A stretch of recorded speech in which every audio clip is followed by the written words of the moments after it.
The topic is accounting for cybersecurity, and reporting on cybersecurity. And I have two excellent panelists with me. Graham Gall from the University of Massachusetts, and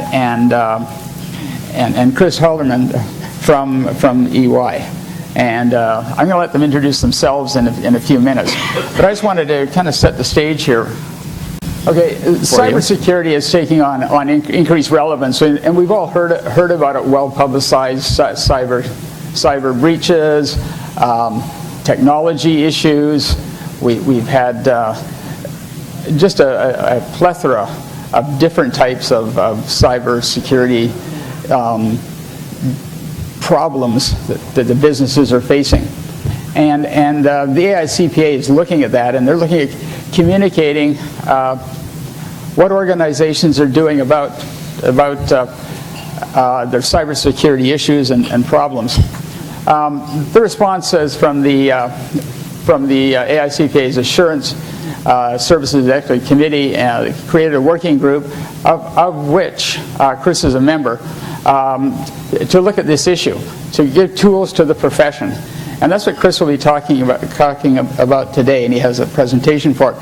I'm going to let Chris introduce himself, as I said, but he is a partner with EY, and he is on the task force that's looking at this. And Graham is a professor at the University of Massachusetts, and I'm going to let him introduce himself in the essence of time as we go through here. I'm a retired Deloitte partner, been around for a long time and done a lot of things, and saw how far ahead we were a few years ago when we went through some of the things we were looking at yesterday. And of course, your objective is A, to learn, and B, to challenge the people at the front with your good questions about how we're going to do this, how we're going to report on cybersecurity preparedness, cybersecurity awareness from organizations. Just to talk, I was part of the task force that did the top 10 technologies priority survey with the AICPA, CPA Canada. And IT security is a key issue. It has been for every one of the surveys. We just look at this survey over here for this year. Both the US and Canadian survey, securing the IT environment was the #1 issue that management identified. The survey is rather unique. It identifies issues first, and then it identifies, on a self-assessment basis, the ability to address the issues. So here we have the issues. Here we have the confidence rankings. And the confidence rankings, go back one comes. It really likes that, doesn't it? Okay, the confidence rankings, if you'll notice, managing and retaining data was the top confidence ranking, and the second confidence ranking was securing the IT environment. Confidence was measured on a scale, but confidence in this particular analysis is people felt confident or highly confident that they could adequately address the issue. And so we're seeing that 63% in the United States and 68% in Canada were confident or highly confident that they could address security in the IT environment.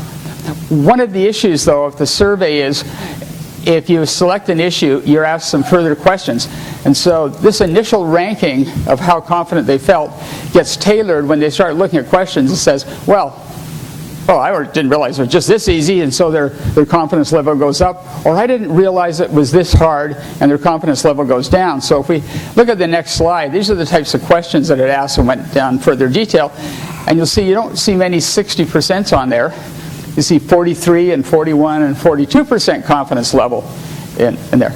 So if we look at the survey afterwards, and if we analyze it by who was responding, we'll see that management, in a self-declaration, and industry and business, and in not-for-profits, 69 and 70%. They felt confident or highly confident they could address security in their IT environments.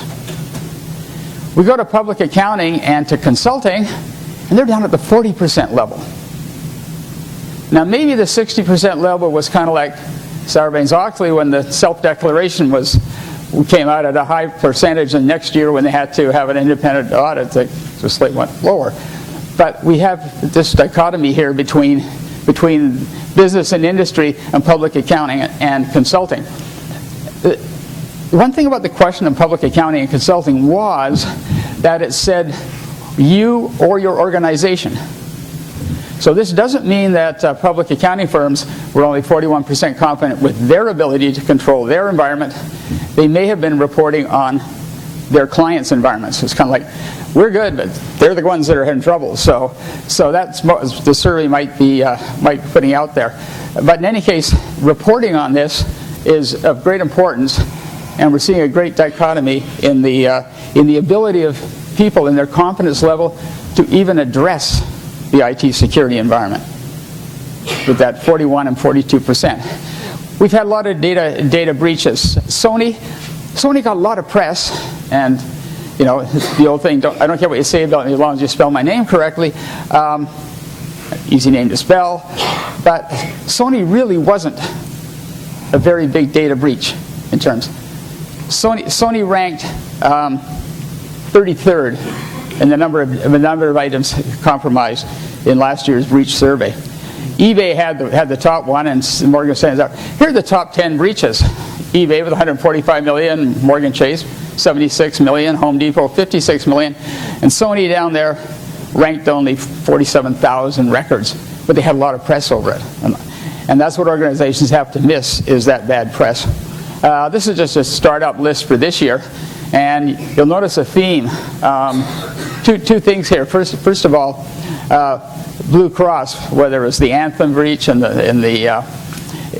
February, or you look at the other ones, Blue Cross is here 3 times, different Blue Crosses throughout the country, and they were hit 2 weeks ago with another big data breach, one of the Blue Crosses. You'll notice this one over here. If we look, this might be a case of someone coming in because up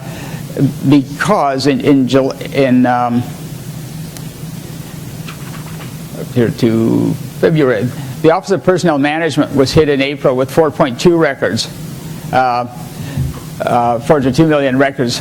But then again in May, 21.5. This was probably a test to see if they could get in, and this one they did the real damage in the second one. So people aren't learning from their mistakes, it appears. So data breach costs, Poneman Institute, these are the 2013 costs. They didn't change much for 2014. These costs are very low because they only looked at breaches between 1,000 records and 100,000 records, not the multi-million records.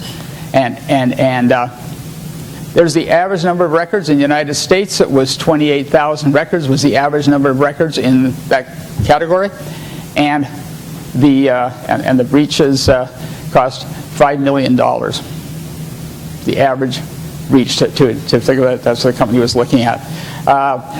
The Federal Trade Commission has started with, and you're probably aware of it, if they get a hold of them, apart from consent that you had this breach, they will usually extract a data security audit every second year for the next 20 years. No one's going to do those, realizing the Federal Trade Commission is looking at you. But 2 years ago, they did their first request for a privacy audit, and that was Google, because Google failed to adhere to the United States, European Union Safe Harbor Agreement, and they violated the Safe Harbor Agreement, and they had a privacy audit. So it's expensive, plus a $10 or $20 million fine.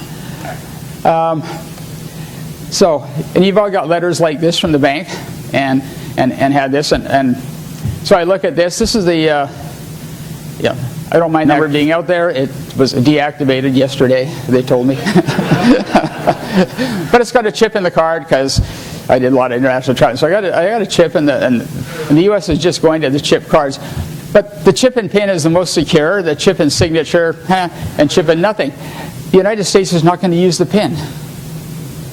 They've said it's too complicated, and people won't have to learn another number and everything else.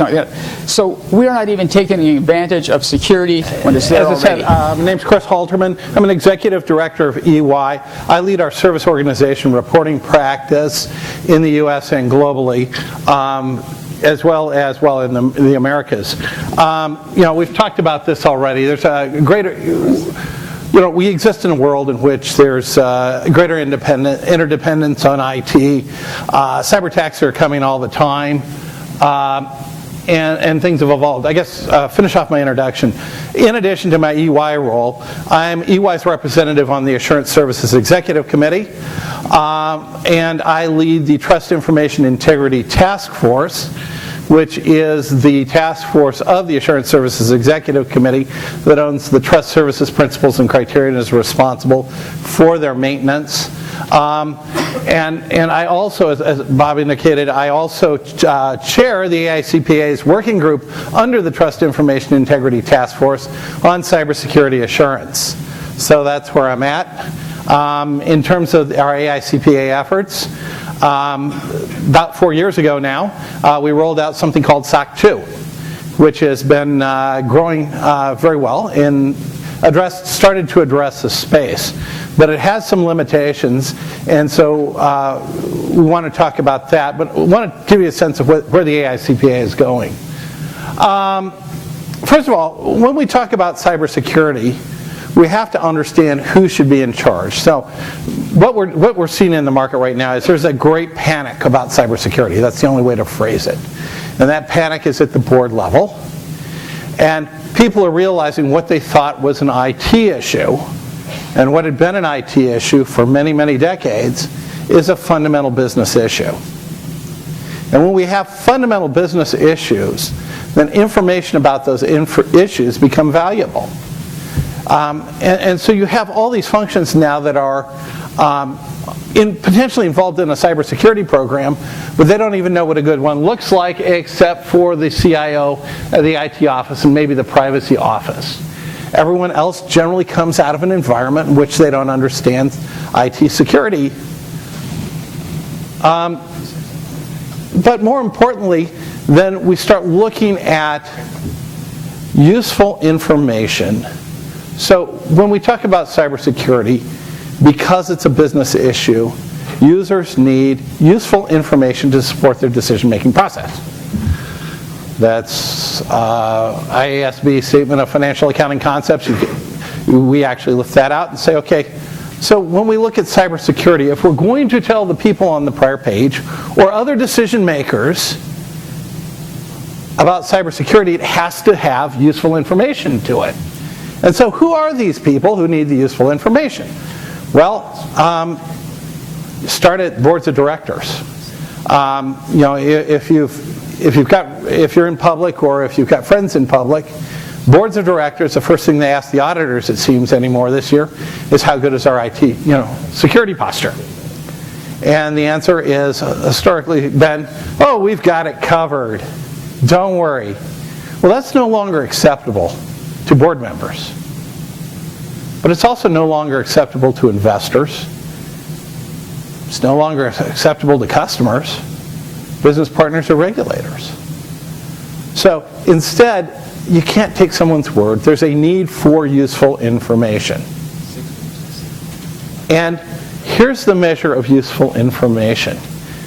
Is there a decrease in economic cost when somebody knows, when you increase the confidence in the freedom from misstatement of the useful information? Because, frankly, that's how those of us in public who make our lives doing attestation, it's how we make our money. There's a piece of useful information, and because we go in there and look at it, it's deemed to have far greater value.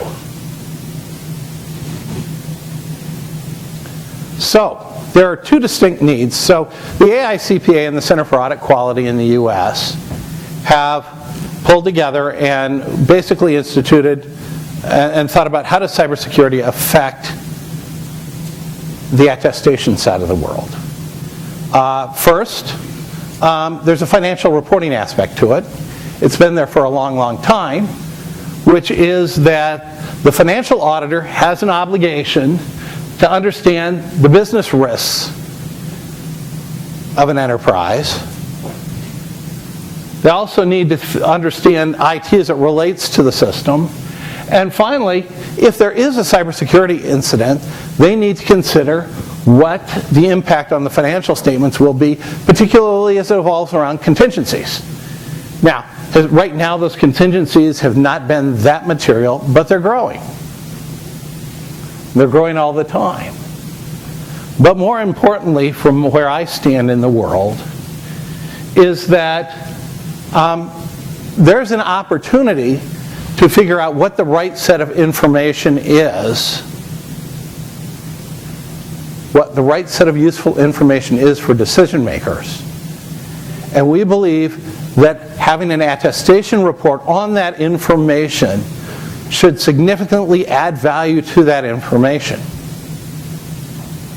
And so the AICPA has initiated a project to the CAQ, well, back up. The CAQ has initiated a project to help clarify what the auditor's responsibilities are in a financial statement.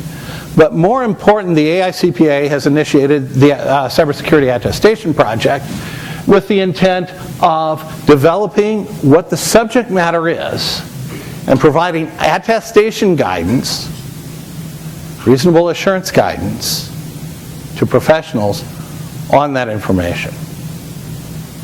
So we're in the process of defining what that information set is, what the criteria are. Now this is one where people always ask me, why are CPAs, CAs, the people who should be doing this? What expertise do you have? Well, 1974, SAS 3 in the United States required us to consider the effect of EDP on the financial audit.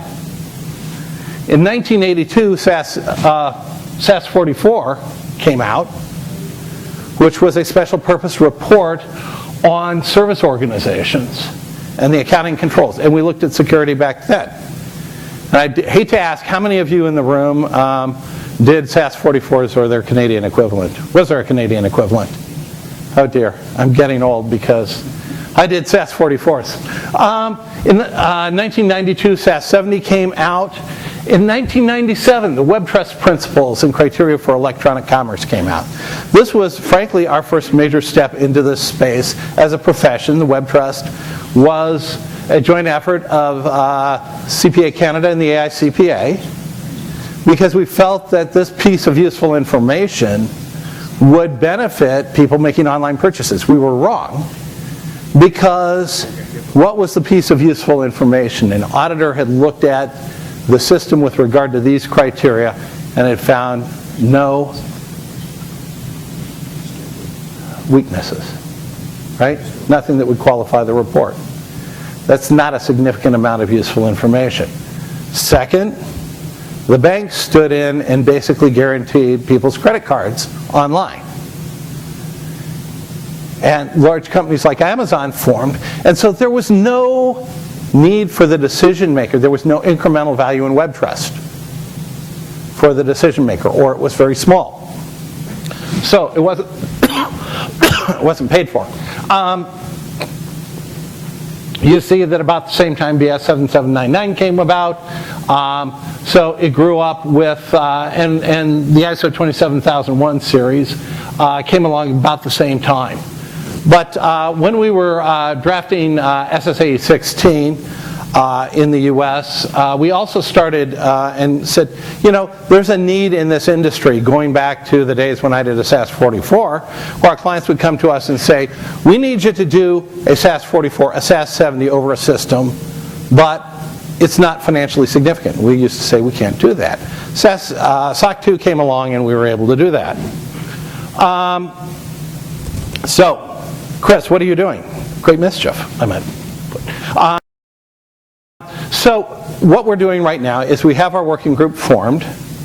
Our working group is looking at how you would issue an attestation report on useful information about an entity or a segment of an entity, what the criteria for that description would be, and then what we need to say about the operating effectiveness of the controls in that environment.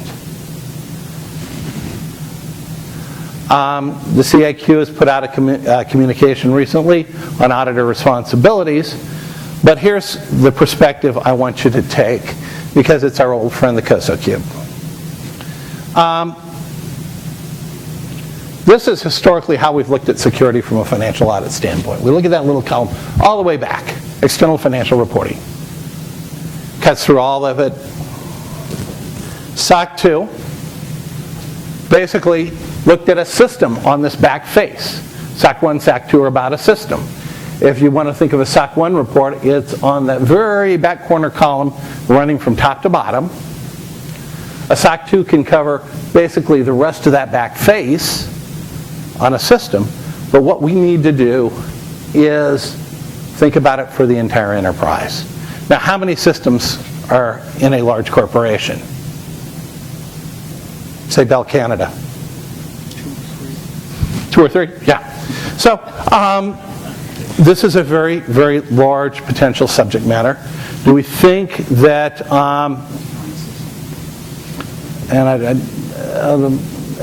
I think we're going to do it soon? No. We've looked at many different security frameworks as part of this. ISO 27001, NIST Cybersecurity Framework. We've looked at, from a management framework standpoint, we've looked at control frameworks, ISO 27002, NIST 853. If you ever want a good catalog of basically all the potential controls that you can have in an IT environment, I suggest you go to and download NIST SP 853. We've looked at the trust services principles and criteria. Those are our bread and butter. One of the advantages that the trust services principles and criteria have over a management-based framework or a control-based framework is that it focuses on outcomes. It focuses on the why you're doing this rather than the how. And that makes it a lot easier for us to, it allows management to be flexible in their approach. One of the challenges is that when NIST rolled out its cybersecurity framework, is I went to a NIST conference and everybody said, but we don't want to do it your way, we want to do it our way. Well, if organizations are, and then there are some organizations that argue the merits of ISO 27001 versus NIST cybersecurity framework. Our goal as CPAs, as accountants, as auditors, is to be, framework ambivalent. What we're trying to do is figure out how we report on this useful information, useful to decision makers. We're trying to develop this. We will have a rough draft starting to circulate with a very, very close circulation, hopefully before, by mid-November. Then our goal is to have practitioner guidance out.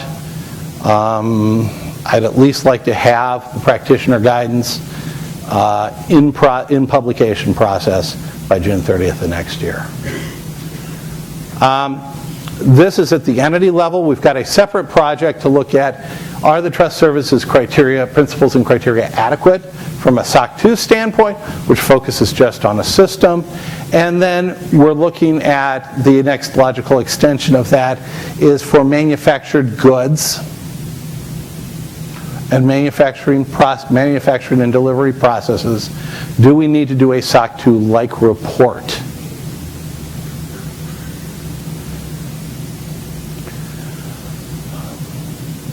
So at this point, all this will be up on the deck, but I guess all I was here to do today is to let you know what's happening.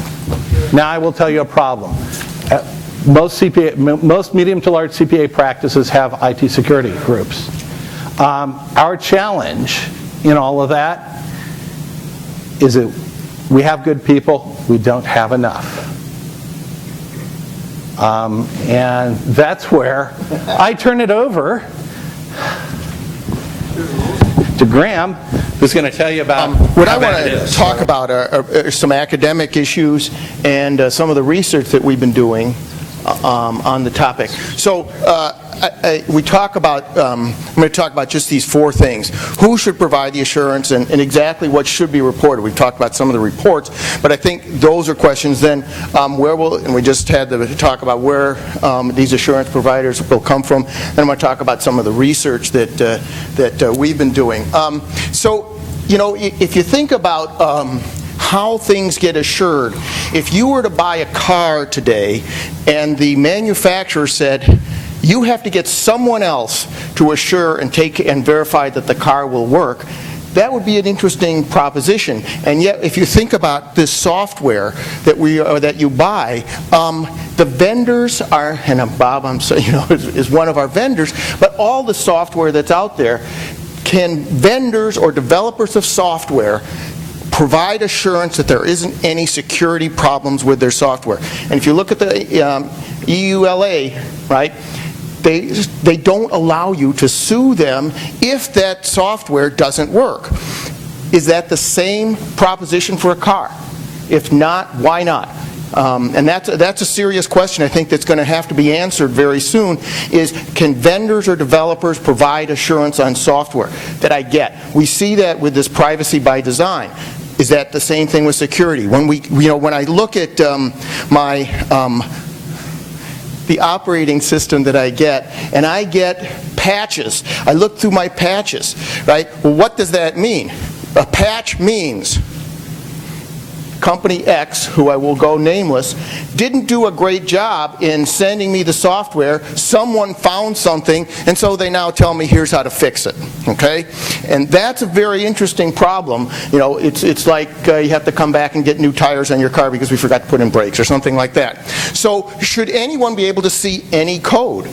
We see this, we wrote a paper on voting machines, and Diebold would not give you the code for their voting machines that were actually counting votes. Okay? Now, if you can't verify that the voting machines, the software in a voting machine is going to accurately produce numbers about who won elections, is that a problem? Some people would say no, it's not a big deal because we don't get to vote anyway, no one votes anyway. But how about cars? We see now that Volkswagen has poor cars. Now, here's one that really concerned me. I was reading this in I think it was The Economist, but Siri is being updated, okay? There's going to be a new app on your phone that you can get that if you say, I can't do meetings on Tuesday, it will rearrange your schedule, go into your schedule and rearrange it. Now, think of this. You are a person, and all of a sudden this piece of software is rearranging your schedule, and now it knows where you will not be at time X, or where you will be at time X. I'm not going to be at home because I have another meeting. What if that data were to become publicly available, or could be obtained, that you will not be home for 4 hours Tuesday afternoon? Is that a problem? Now we have a piece of software that may be doing that for you, and now if that gets hacked, what is the issue for that? And we see that with every app. I don't know if you saw that the Apple development platform, people were having trouble downloading that development platform from Apple. So they went to another site. Now, every app that was developed using that platform has malware in it. Okay? Every single one. Now, where are those? How many of you check every app on your phone? How many of you I tell my students, are you going to put an app on your phone that does banking? What other apps do you have on your phone? Do you know that any of them are not sending out your username and password? There was a flashlight app that did that. Okay? We do not have security on anything. And I don't want to alarm you, but every app on your phone has not been tested, and yet you use it. You put all these apps on your phone. There's no security test that they've done. Okay, so we got to have to make this distinction between what is proprietary. Should all software that every vendor produces be proprietary? At what level should they say, sorry, you must show us the code for every piece of software that goes on my machine? Or are you going to say, no, we don't have to? And if you don't have to, then who's going to prove that that software is not doing something, it is not secure? Who's going to prove that it is secure? You're going to take the vendor's word for it? And audit firms are going to be in a very difficult position to say every piece of software. And my sister's a VP at Citibank. They run, I think told me they have like 15,000 different pieces of software out there. Who's going to verify that? So anyway, that's a problem. And so, and I made a mistake here. It's a distinction between code and data used by the code. So when we were developing, when I was at NCR developing the scanner systems, one of my tasks initially was to go through and see how code got compiled. And those of you who know COBOL, how many of you are COBOL programmers in here, right? You know, right? One of my first tasks was to verify the case statement. Okay, and if you put more than 10, you know, case of, you know, and you had to go through, how did that compile? And it was a very interesting project, but I was doing that, we had to be very efficient with code. The first compiler that I wrote, did that for, was a Century 50 that had 15K of memory. We had to put source code, compiler, operating system, and then generate the object code all in 15K. We got very good. Now the problem is that memory is free. Basically, memory and storage is free. So there's no quality control in a lot of that software because they don't need that. They don't need to test it the same way. But one of the distinctions that I want to make is this piece of code. If that compiles, it's fairly irrelevant, the code, unless you know that A is your current speed, B is the percent that we use, and C is when I'm going to write you a ticket. Okay? So if you're going X percent above, you know, your speed, so if you're going 60 miles an hour, I'm going to give you a ticket at 70, right? Or is it just telling me that if we bought 8 of those units last year, we're going to buy 10% more? Those are very different. So the data that goes into it is very critical. And there was an article in The Economist that the federal government, the U.S. government, was saying, you know, we're not going to make we're going to make a distinction between cyber espionage, which we're going to have to keep doing because we want to keep tabs on the Chinese, versus people that go out and steal intellectual property. So it's going to keep going, but now how are you going to make that distinction? And who's going to get the ability to make that? So here's another issue that has to be. Should everything be reported? That is, every security breach that happens must be reported. We find that only ones right now that are reported are those with personally identifiable information. So all that list that was up there, most of that really has to do with personally identified. Very few espionage or attempts to break in and steal trade secrets are ever really reported. Those kinds of things just don't get out there, but yet they're really, you know, in some ways they're very important. And one of the things we were talking about recently was the issue, why are they breaking into all of our health insurance companies? And the reason behind that, at least the reason that we believe, is that we see Medicare fraud as the next big profit center in our country. And so by getting that personally identifiable information, they can go to doctors and get, you know, medicine and things like that and do that. And that's why they're stealing that. Intellectual property is not where it's at right now. Okay, well, in terms of reporting. The reason they want that information is because there's going to be huge attempts to get Medicare information, you know, get data from our government. Now, it's interesting, one of the big questions that we always have is, should cybersecurity be reported when it's noticed or when it's fixed? And that's a problem. Why? Because there are some firms that are capable of fixing it on their own, putting different traffic in a sandbox and waiting, you know, and seeing what it affects. And if they report it and you're now company B that doesn't have the IT department, now all of a sudden company X has made it public that the software that many people are running has a security hole in it. We don't know what we've heard today. Does that make any sense? Is the financial accounting of the future, is that where it is, more financial accounting, or is more risk associated with cybersecurity and people knowing IT? You know, when we think about it, is materiality, you know, all of a sudden we teach, but is materiality an issue? In cybersecurity, I would argue that materiality is not a real concept. Any breach can cause something to happen. Is everything that could happen worthwhile? And then, you know, how do you calculate damages? We see damages, but how do you give a damage to theft of intellectual property? Anthem is going to, but they're not, the problem with Anthem is no one is going to go to Anthem. They're going to go to Medicare. So how do you calculate damages to Anthem from that, getting that Medicaid data? And then just, I want to go over some research that we've been doing. We have, it's coming out in the Journal of Information Systems, and those of you who do research on information security, I would like you to use we developed a model and a instrument to measure different parts of security that don't ask security questions. A couple years ago when I was here, we're talking about different security, and the person from the bank that was reviewing the paper said, why don't you do more about specific security incidences? And I said, will you give me information about your security incidences that have happened at your bank? And they said, of course not. So, it's sort of, I can't do research if you don't give me the data. So what we did, and the AICPA gave us access, so we got some good data from them.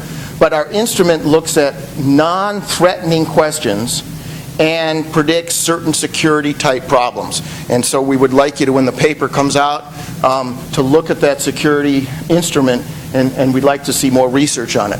But one of the things that we found was that internal audit and information security, that relationship had a big impact in some of the other data that we've looked at. And the way it had an impact was if internal audit had information security knowledge. And so when the information security people in the firm trusted the internal auditors to be able to say, here's how we would improve your information security program, that's when we got the biggest bang for the buck. And until internal audit knows about information security, they can't audit information security. So you need that sort of the information security design, but you need that internal audit to help them audit. Information security should not be doing their own audits, but internal audit is not really prepared yet as well. We find that. And then here's an interesting problem that, and I'm just starting this research project, and this is probably one of the most fascinating ones I've been involved in. We're starting it, and it has to do with types of perpetrators. Now, this has been dealt with in fraud, but we're looking at it from a couple different perspectives. One in terms of security, another for some other things that happen. It turns out there are really three kinds of people that perpetrate these things against companies. The narcissist, which is overconfident, and they perform certain kinds of breaches. Psychopaths. Psychopaths are interested in destroying your company, and so they attack you in a very different way than a narcissist. A narcissist will sort of be slow, and they think that they are much smarter than you are, and so they attack you in what different way. A psychopath will come and blow up your computer system, because that's what psychopaths do. All right? So if you are dealing with psychopathic security breach, people attacking your security, they're going to do it very differently than a narcissist. And then, if you think about how this next one, Machiavellianism, they attack because they think their role in the world is important. So why are the Chinese attacking, well, whoever is attacking, some of our systems? Because they believe that their system is better, and therefore attacking our system is not wrong. It's different. And so each one of those groups takes a different route of attack, and therefore if you're going to have a good security program, you have to be able to figure out who's attacking you and what kinds of things you're going to get attacked and how you're going to defend that. Okay? And then, this is a paper that I wrote a while ago. It was in JADA, and I do want to make one advertising. I'm past president of the SET section of the American Accounting Association. Miklos is the editor of our journal, and we encourage all of you that have emerging technology concepts, ideas, to either talk to me or Miklos, because we would like to see those papers in that journal. And Miklos we're very willing to work with people who are interested in publishing in that area. But I had a paper there that says, and this is something I think is very true, that we are too much in the process of locking data. We have to lock thinking about what we don't want people to know as opposed to pieces of data individually. And I'll give you an example. I do this for my students. Let's say that you went to a bar, and they can relate to that very easily, right? Notice I didn't say go to the library. But they're at the bar, and someone sits next to them and says, talking. You're a student? Yeah, I'm a student, right? Are you going away on spring break? Yeah, I can't wait to get out of here, right? 5 minutes later, they go, the student apartments are, which apartment, Well, at that point, their red flag should go up because the person wants to know you're going to be gone and when, okay? Now, if they ask it in a reverse order, where do you live, then you won't tell them that you're going to be going away for spring break. So it's not either piece of data, it's the combination of those two, that knowledge that we need to lock away. We need to think of information security as locking pieces of data no longer. We need to think of it as locking knowledge about our company. What kinds of things can they put together? What kinds of things do I not want them to know? And if you think about it as a person, if someone started circling your house every day on the bike, you'd go, they're after something, right?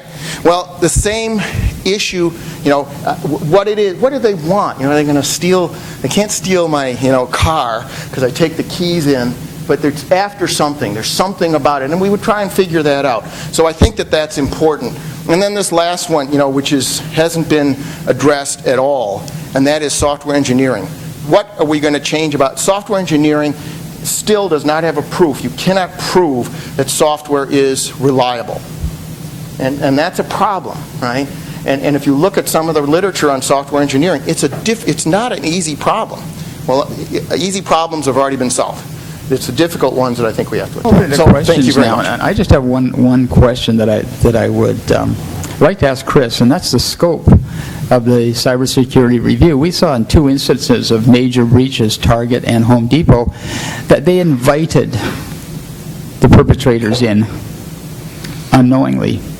In one case, they downloaded a restaurant menu from a Chinese restaurant so they could order online and have the food ready to pick up when they got there, not knowing that the Chinese restaurant had been the target, the soft underbelly, and get into them, and they had inadvertently invited the breach into their system. The other one was the heating and ventilation. The HVAC company had access to the organization, and the HVAC company was targeted. So they targeted a weak link that the company had already invited into them. So what about the whole scope of the... Well, and that's kind of the challenge we're working through right now is right now we don't believe that any enterprise you could do one of these on. We're building for the future. I think that's the first thing we acknowledge. The second thing is that we recognize that no matter what's going to happen, there will be breaches. Just recently, and anecdotally only, we've started to see a spike in social engineering attacks. And that is the part of the machine we can't change. So right now we're being very careful, but we recognize, and as we're starting to look at what management's assertion would look like, we're focusing on the fact that the systems are protected and that breaches are detected and mitigated, rather than trying to say you can prevent them. Right now, do I think anybody would get a clean opinion? No. In the U.S., the federal government passed an act, FISMA, over 10 years ago now, and still the U.S. agencies are non-compliant with the information security standards of FISMA. I think, again, if you put that out there, once we get this in place, I think the research opportunities are staggering. That's my plea to you. I just want to add, one of the problems too is the training. Well, in the study that we did, we had a lot of data, but we have certain kinds of security activities that are completely under control of information security. But then there are others that require people in the organization to do something. And it turns out that training is not very good at stopping many of those, because let's say I have a training program that's 99% effective. In many cases, it takes just one person to download the Chinese, and the whole organization is dead just from that one thing. And I think we're going to see even more insidious attacks because there are so many boxes out there that are internet-facing that do not have any passwords on them at all. And I can give you a list if you want afterwards. Those of you who are into hacking, I can give you a couple of those. They're $50 a piece. You think that's Bitcoin? $50 worth of Bitcoin. Or 50 Bitcoins. I'll buy one from him for $50 and sell it to you for 50 Bitcoins. Any questions out there?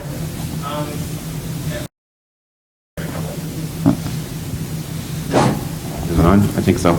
Okay, so question with regards to standards, how much adoption are you seeing for SOC 3 reports versus SOC 2 reports? And what's the current space or, I guess, status for web trust / sys trust and seals related to the attestation? So I will break that up into a couple of parts. And I'm speaking for people in the corner of the room over there, so I'm going to speak very carefully. After a significant amount of discussion between the AICPA and CPA Canada, it was determined that as of December 31st of 2014, no new sys trust or web trust seals would be issued. CPA Canada continues to operate the Web Trust CA program, but SOC 3 essentially is the old sys trust report. And what we found is that in the target market, when people want to know about systems, the primary people who want to know are the customers, and that frankly they want the detail of a SOC 2 report. Again, it's about useful information.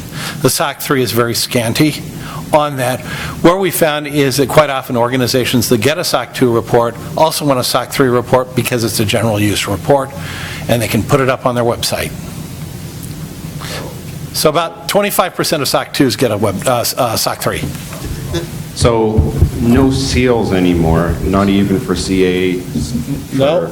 Web Trust for certification? Web Trust for certification authorities, the seal programs continue to operate as they always have. It's just the old-fashioned Web Trust and the old sys trust seals are no longer used.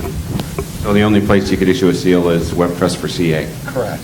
Then the other attestation agreements under AT 101 would be reports, but no seal? Correct. Thank you. Does anyone go to the websites to make sure that firms aren't putting them up even though they don't have them? I've got a funny story about that. One of our seals actually was photoshopped, was captured, photoshopped, and used to promote a web serving site for enterprising young women in Europe. That's one of the challenges of running the SEAL program.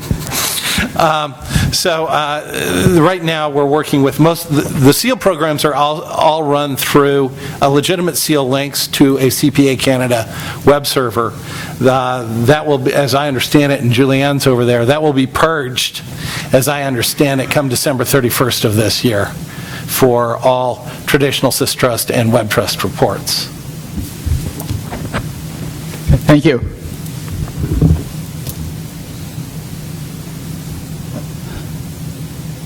Question down here, right in front. Right in front.